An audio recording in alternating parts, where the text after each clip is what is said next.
Dave Kindig, and you're watching Bitchin' Rides Done Right. Hello, friends. I'm Larry, and this is Alan. Howdy, folks. Got it. There we go. Here we are, friends, at the Portland Roadster Show 2016. And man, was this a show. Off the scale. How can I even say more than that? It's just beyond the top of the charts, this show. I mean, first of all, we are the show within the show. That's kind of cool. So we get to be in here and tell people about what's going on, how it went. We're at the end of the show with everything just finished up. And man, we have the cars that were in it, the people that were here, the interviews we did.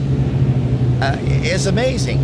I had no idea that we were going to get the people, the interviews that we did. I mean, we were hoping and wanting and wishing, coming here with all the big dreams of, if we could get all this done, and it happened and more. I mean, these guys we got were just, it was incredible. Yeah, it was something. The day one coming in here, we gather up all of our information, and then we're actually kind of in wait mode. Well, or what are we going to do for guests and that? Kind of start making our lists. And when the old door opened up, the floodgates came open, and it started happening. Let's actually switch gears and talk about cars and stuff. We came in, we walked the floor, and first impression walking the 4 halls they had this year were unbelievable. I have never seen this quality of cars. I've been to the show multiple times. I've never seen it look this good. No, I've been here several times too, and yeah, this. What do you say? I mean, it's off the chart. The quality, the builders, the detail. I mean, when you go to see show cars and you go to these roadster shows and stuff, I mean, you expect to see some good-looking cars and some classics and stuff, but the amount of quality of I don't even know how to say. I mean, it's just bam, there it is, and the top guys are here. It was incredible. At one point we had said that you could pick 12 cars in this show, and any one of those 12 cars could have won one of the other years prior. That's how strong it was. The competition to win the whole thing, it was amazing how good the quality was, and great representation in all the classes. I mean, man, we saw dragster. I mean, you saw race cars all over the place. You saw older cars. Every place had something, and you could cluster them all together. We actually we're going to attempt to put things into groups, and there was really too much to even think about doing that. Yeah, I mean, you left out the motorcycles, semis. Oh yeah. I mean. Yeah, semis. It's not like there was like one. There was like multiple semis in here. That was wild. The semi with the matching motorcycle. Oh, it was just incredible what was here. And remember the trucks. Again, you come to this and you're going, okay, trucks won't be super dominant. Unbelievable how many good-looking trucks in this show. Yeah. And I mean, brand new builder. And then John had that beautiful blue truck. And we got to interview him. Yeah, we got to at least interview him, that was great. And that truck was, just paint on it was sick. Everything about it was a good-looking truck. Dan Graham was here, the guy that was down in Salem with the F-Rod, great-looking truck. He wasn't in for a contest, but he was showing it, and we saw the thing on the floor, and it was cool to see it looking different down and mean. What did you think of how that looked down? Oh, I liked it. I loved it. Yeah, because in Salem he had it up on his, all his display blocks and pieces, and it was a beautiful display. But just to see it like he had it down on the ground, that big wide fat rear tire, was incredible. Yeah, it showed so much different this way than it did there. Really well. Yeah, I thought so too. And to me, I'm sitting here vacillating, trying to figure out, do I like it better on the ground like we saw it, or up in the air? I go both ways. I really liked it down, and seeing all the wheels exposed. We got to walk right in beside it. That was cool. Well, his display had Salem, it was kind of, you couldn't get that close to it. Yeah.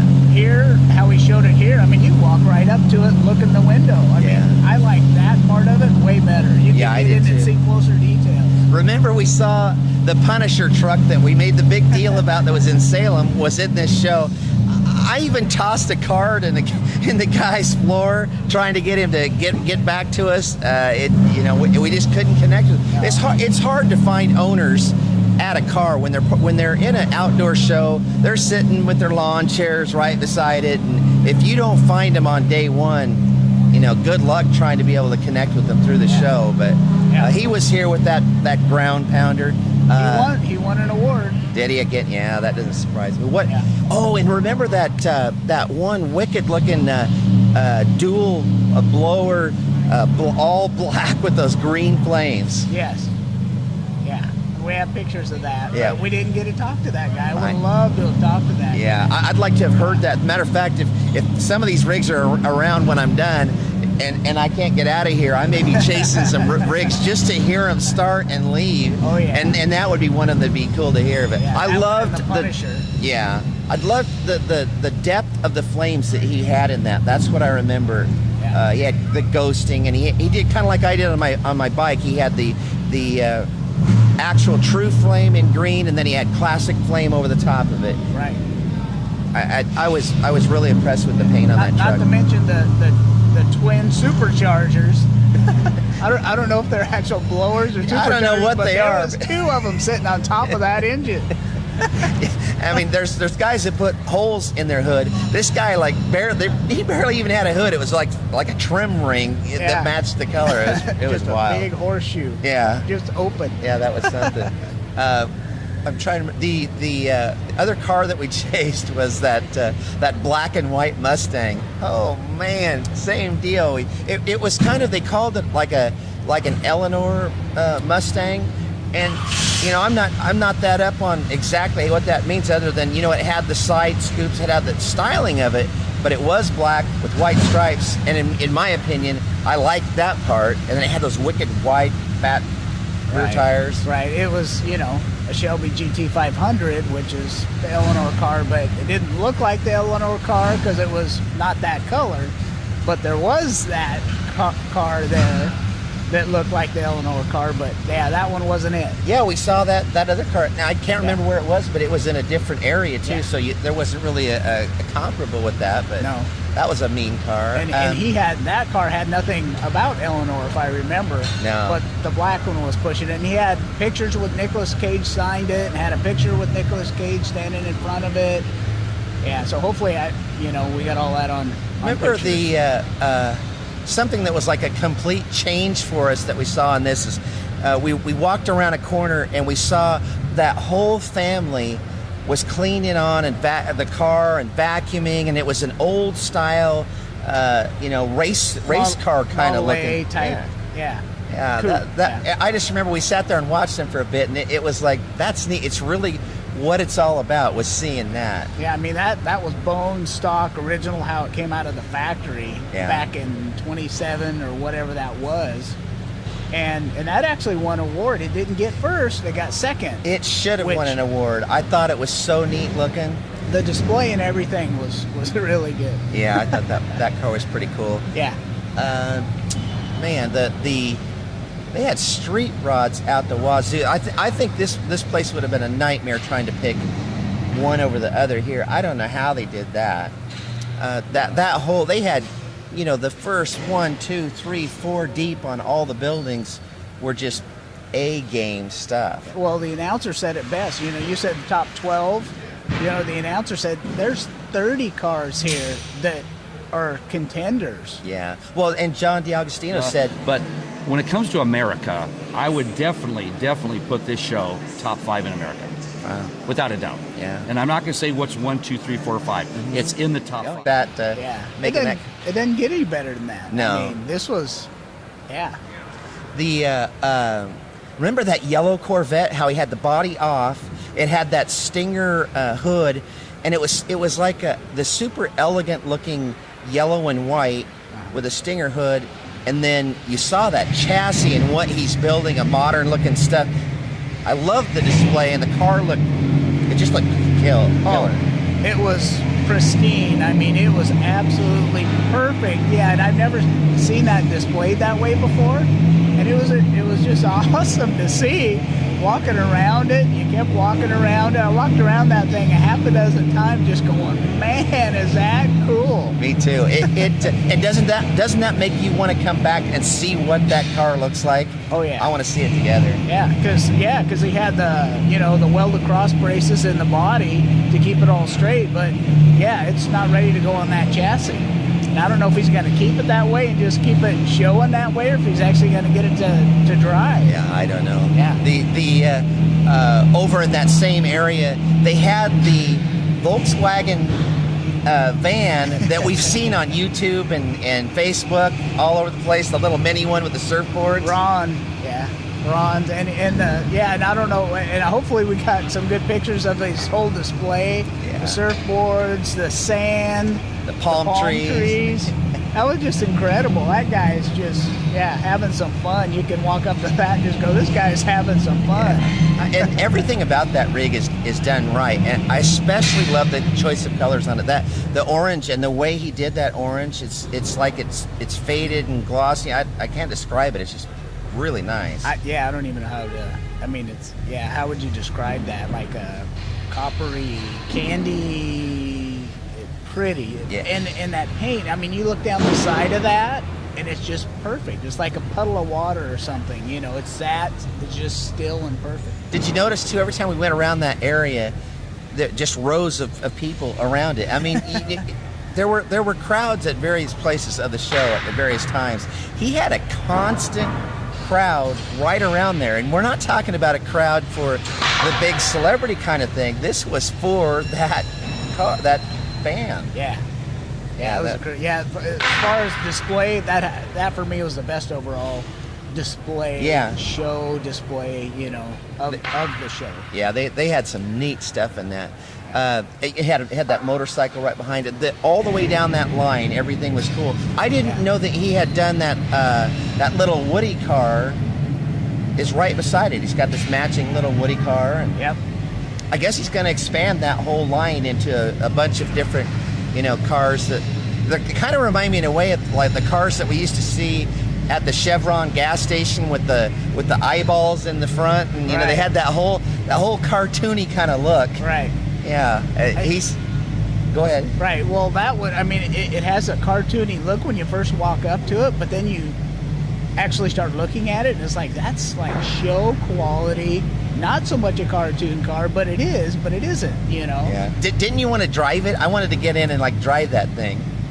That would have been fun, but it was like, if you hit the brakes, it would have just, did the whole rolling over back on its wheels, and then you go and you hit the brakes and you roll it over, and Well, one of the things I didn't tell you, Tony, one of our crew guys, I asked him, hey, if you were going to take any car in the whole show, now this is any car in the whole show, what do you think you'd take, and what would you want? And he says, I want that VW van, man. I mean, Ron Berry would love that. It'd be like, that's my car, man. Right.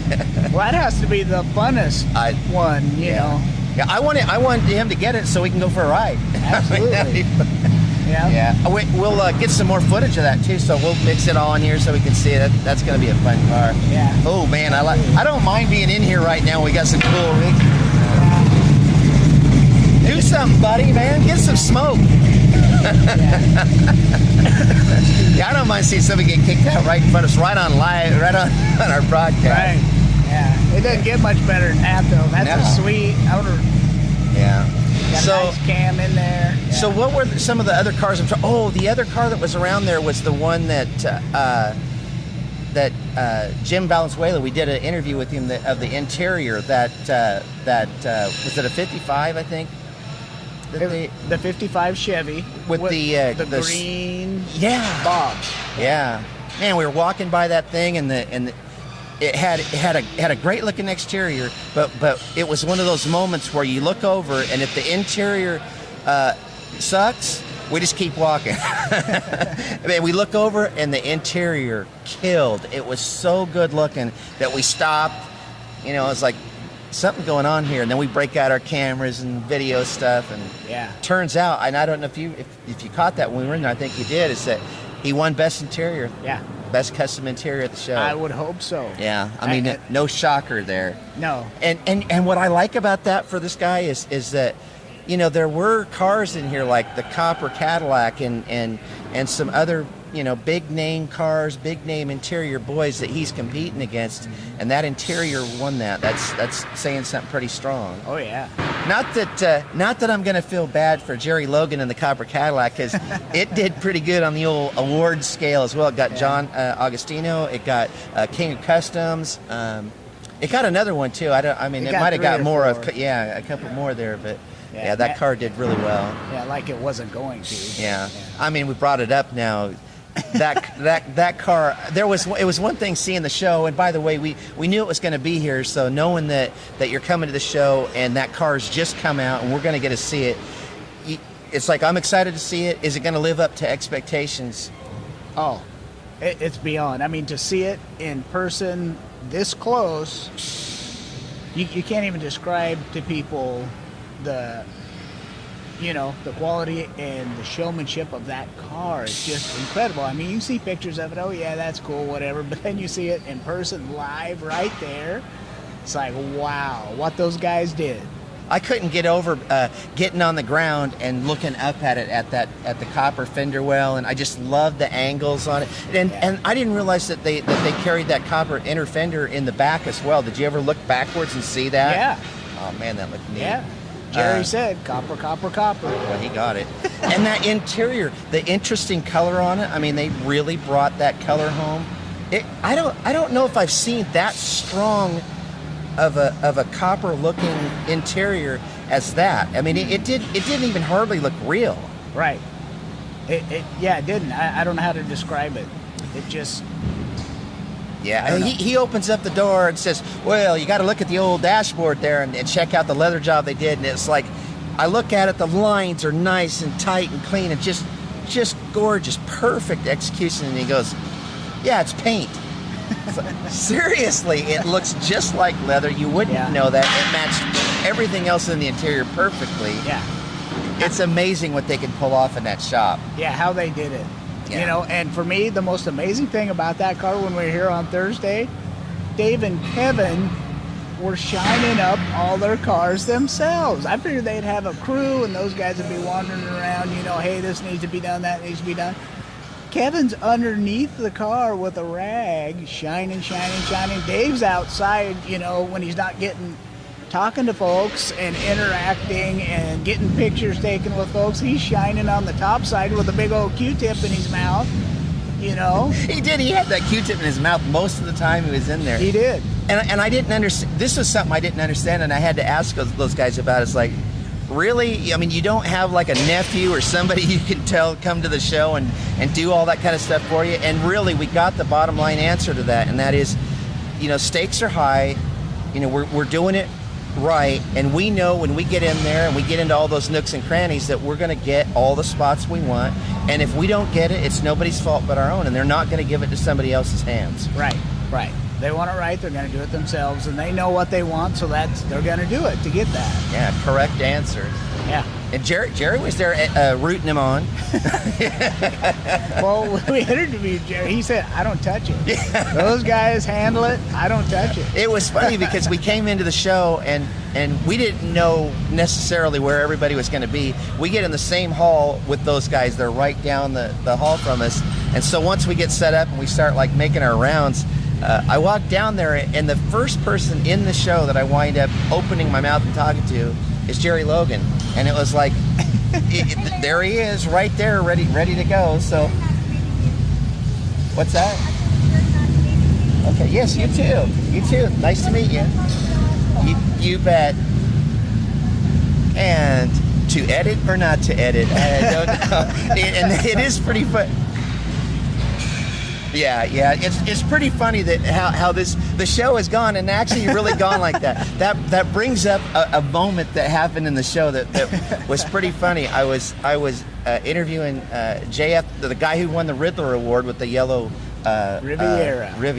Crazy. Wow. We got to talk about that too. But yeah. So we're sitting there with an interview, and I hear this tap on my Ducati, and I look back, and it's Jerry Logan. It's like, Jerry, we're doing a show here, you know, but it's Jerry Logan. What are you going to do?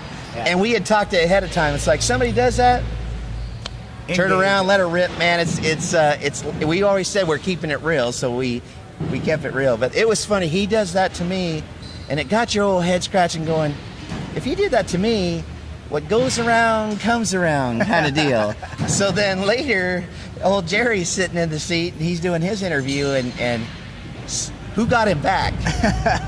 You remember who got him back? I know who got him back. Tell the story. You were sitting there laughing your head off. I'm trying to do I the was. interview. Yeah, I'm standing up behind the cameras. Jerry's just serious, talking away, looking at you. And Dave and Kevin and about half a dozen security fellows come up back here, and they're all just, doing the goofball thing like they always do, just, hey, we're regular guys and we're messing with you. So And we sat there and we watched that back and forth, that same like 10 seconds over and over and over again. Just laughed our heads off. Could not sleep really from that. That made the whole night for us. We were just, oh man, that was funny. Well, they didn't do it just going this way. I saw that. They were gone for, 20 minutes, and then here they come back this way, and they did it again, And Jerry was still oblivious that time, too, so. Yeah, He was focused. It kind of did. It did sound like when he found out, like he had the fixings in to pay him back, though. So we'll see how that goes. Yeah. But, so we kind of touched on it a bit there in the Riviera, that yellow Riviera. Never seen a Riviera that, first of all, that I thought was nice enough to do good for me in a show. I mean, it's not going to compete for any major prize just because it's a Riviera. What can you do with one of those? You're going to compete against so many other kinds of cars that will just blow you out of the water. And JF, I don't know how to describe it except for, and he used this word, a supercar. It's a supercar in every way, shape, and form. Performance, looks. You can't describe it to anybody. You got to show them a picture, and then you got to see it in person. He said that we're going to get a link to some footage, so that'll be fun to find it and put it up. I don't just want to find it. I want to find it and see that car, because he says there's a little smoke involved, so that... Yeah, he said he drives the crap out of it. Yeah. He says he takes his daughter to school in it, and he has ice cream with his son in it. They go out for ice cream. Won the Riddler Award, and you're going to eat ice cream in that car, So Yeah. he said he built it to run, and it runs. And I think Jerry or somebody, one of the guys that knows him, said, yeah, he drives the crap out of that car. And, what fun is that? Yeah, and how do you do that? We're talking about Riddler. Right beside it is another Riddler, and that's Chip Foose's car. Right. Right beside two Riddler cars right in a row at the Portland Roadster Show. That's never That been tells seen. you the quality. Yeah. And how do you compete with that? They did. Yeah. There's about 30 of them. All that were just right there. The right in that kind of kitty corner to JS car was that Mustang. And what I remember was we walk up on that Mustang, and you're looking at it, you go, man, that's a really good-looking Mustang. And then I turn around the corner, and there's a wheel that's cut in half. And who cuts a wheel in half on a car and puts it on a car? What size the wheel was? I mean, that was a monster. Like, he didn't get that from the junkyard. That was $high dollar wheel. Yeah, that's the other thing. It's not a $150 wheel. No. No, I could. It's $5,000 wheel, and he cut it in half. And we hear the But story. it works. And we heard the story later. We're actually joking about that car, and then JF fesses up. Oh yeah, I had a little something to do with that. Really? So not only is he doing Riddler, he's out there, cutting wheels in half and doing that kind of stuff. Yeah, crazy how that worked out. So this guy JF has really got himself around. Into the other cars that were in that whole quad. Every car in that corner was mean. Oh, and he had mean. Yeah, and he had touched it somehow. So one of the things we found out in his interview is this guy is going to be one of the next big things coming around. Well, I think he already is. He just hasn't. Not everybody else has figured it out yet, or maybe they have and just don't know what to do with him yet. But they'll get it figured out. Yeah, I don't know how fast that happens when you go from winning the Riddler to all of a sudden, everybody's coming to you, chasing you to build the next car. But man, the guy, he has proven he's proven he's innovative. That is one of the things he did throughout the whole car. Innovation all over the place. Yep. Great quality. And he really seems like he's very articulate, real sharp guy. I don't know. I don't see anything but great success for that guy. Yeah, me too. And yeah, I mean the intellect this guy has, I don't know what he used to do for a living or does for a living, but man, I mean, he's just, and all those guys that are kind of that engineer type of thought process. I mean, you know, they're I don't know what I'm trying to say, but I think he just said it nothing all. right there. Yeah. But yeah, their you know, their thought process and how they think and their intelligence and their intellect is just, you know, up there.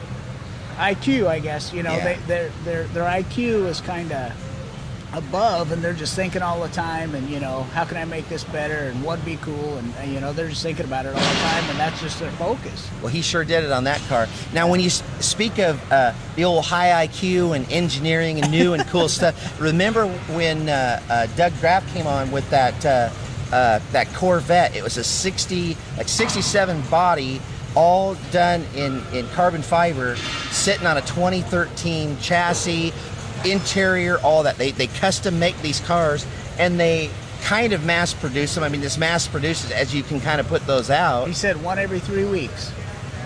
That's kind of mass produced, but it's kind of not. Yeah, I mean, for a small crew, I think he said he's running like 8 people, and they're able to produce them and keep them going like that. There has to be a huge automation factor in there. I don't know what. I'd like to see his shops or garages or whatever, you know, that he has going, just to see what it is, because that would be incredible. Oh yeah, Yeah. And here he talks about how he reaches out to Boeing and they come into his garage and they actually do a bunch of that engineering stuff right there in the garage. Yeah, with their $1 million scan machine that scanned the whole car. Yeah, I mean, I'm sitting there wondering, how do you get that done? But how you get that done is you go out and buy a brand new 2013 Corvette and you start ripping it apart. I guess that sends the message to somebody that you're serious about what you're doing. Right. And he didn't say that was expensive. He said those paying the Boeing fellows, that was expensive. And I'm scratching my head going, what's your idea of expensive, you know? I kept wondering that too. The thing that I did like about, and he made this point really well, is that you get a custom, like a show car, that performs. It has the old style look, it has everything that you want in a car, and yet if you were to go out and try and build that car, especially that car, if we were to try and go on our own and build that car, we'd be in it 5, 6, 7, 10 times the amount of what you can just give him the money for, get the car, and take it off and drive it. Yeah. Well, you know, he touched a little bit on, you know, just what it took to get that first car built. Yeah. And redoing and undoing and redoing again, you know, over and over, the hard parts and the computer and all of that. So as we moved our way down that line, remember the other car that Dave Kindig had brought? That what was that? It's like a Belvedere, something like that. I don't know what they're called, but it's a Pontiac, right? The gray. It's the gray one with the white top with it, and that was good looking.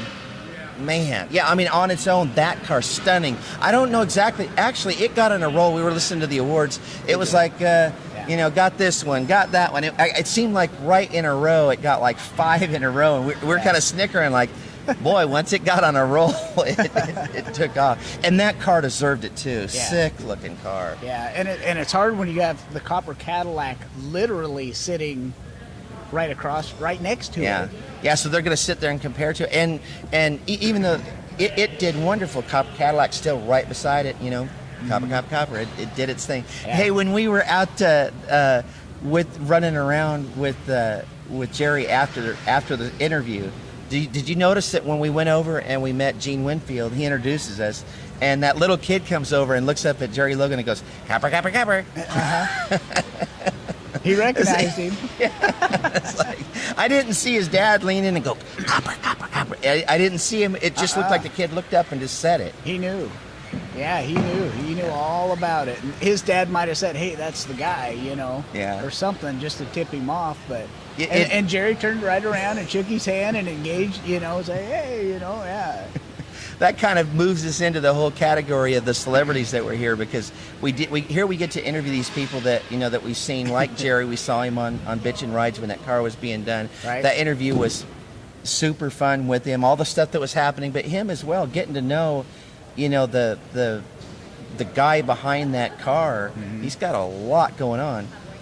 Only 63 cars he has. Is that all? I mean, and he couldn't spare just one. I did ask, but You tried your hardest. Yeah, I'm going to send him a text and just remind him that he did commit to that. I don't know what it was. It was some kind of I don't remember what it was. It was like something hard to roll or something like that. Anyway. Oh, yeah. Yeah, what did he had a say? term for it, and I do know it sounded like a turd box. Maybe it'll be a die cast with a signature. Whatever, you know. Yeah, that'd be good. Yeah, you know. For Anything Jerry, from that's Jerry. fine. Yeah, that'd be anything good. from Jerry would be good. So we finished that interview, and we walk on out, and as we're walking out, he goes, "Yeah, have you met John DiAgostino?" And it's, "No, you know, we've been busy, haven't really got to get around yet." No. "Oh yeah, I'll go there." He said, "What about Gene Winfield?" The same sort. "Well, yeah, we'll go over there too." Yeah. Walking the floor with him all over the place, everywhere he turns around. He couldn't. The other thing we noticed, he couldn't walk, you know, a 10 half of feet. it, without somebody walking up to him and. How you doing? Yeah. And he knew them all, you know, by name. Oh, hey, Fred. Hey, Bill. Hey, Joey. You know.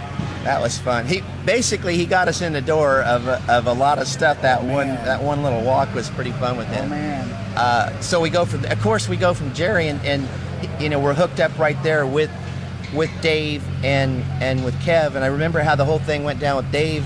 I had just got through talking to his wife about some stuff, and I'm talking to Dave, and I mentioned something about cookies, and as soon as I said the word cookies, Kevin's under the car, and he yells up, "Cookies, I'm in!" It was from that moment forward.